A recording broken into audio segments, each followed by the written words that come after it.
अगर आपने हमारे यूट्यूब चैनल को अब तक सब्सक्राइब नहीं किया है तो आपको यहाँ सब्सक्राइब बटन दिख रहा है, इस पर आप क्लिक कीजिए और हमें सब्सक्राइब कर लीजिए। और साथ ही साथ इसके सामने एक नोटिफिकेशन बेल आ रहा है, इसे भी आप इनेबल कर दीजिए ताकि आपको तुरंत नोटिफिकेशन मिले जब भी हम कोई नई वीडियो अपलोड करें।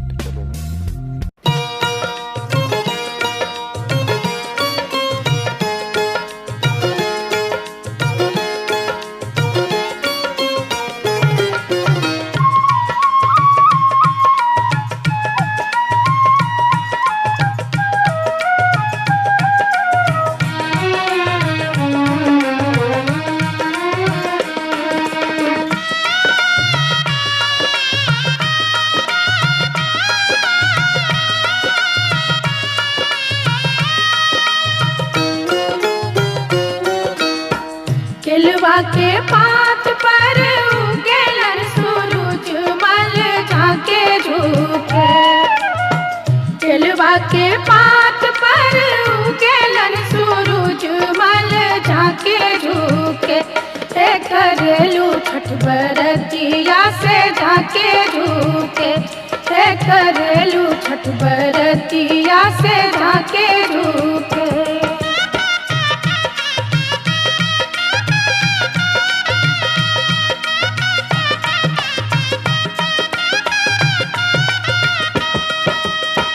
हम तो से पूछी बरतिया है बरतिया से केकरा लागी। हम तो से पूछी बरतिया है बरतिया से केकरा लागी। करेलू छठ बरतिया से केकरा लागी। करेलू छठ बरतिया से केकरा लागी।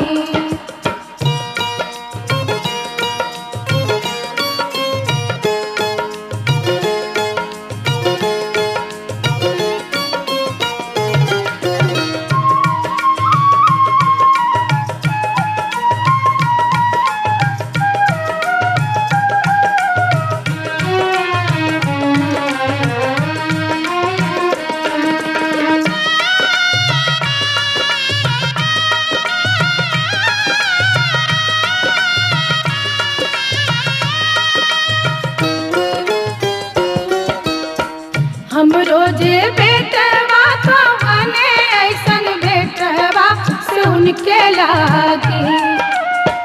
हम रोजे बेटवा तो बने ऐसन बेटवा से उनके लागी। करली छठ बरतिया से उनके लागी। करली छठ बरतिया से उनके लागी।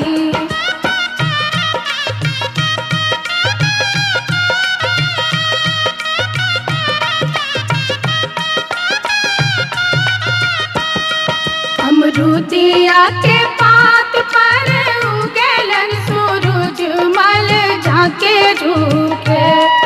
अमरूदिया के पात पर उगेलन सूरज मल झाके झुके। करेलू छठ बरतिया से झाके झुके। करेलू छठ बरतिया से झाके झुके।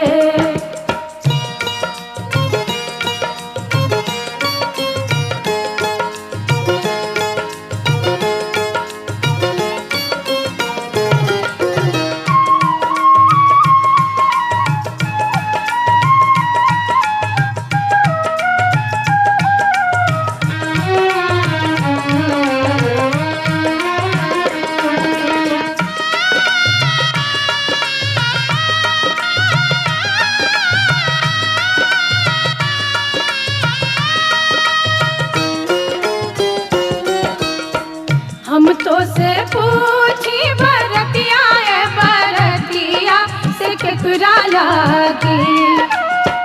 हम तो से पूछी बरतिया है बरतिया से केकरा लागी। करेलू छठ बरतिया से केकरा लागी। करेलू छठ बरतिया से केकरा लागी।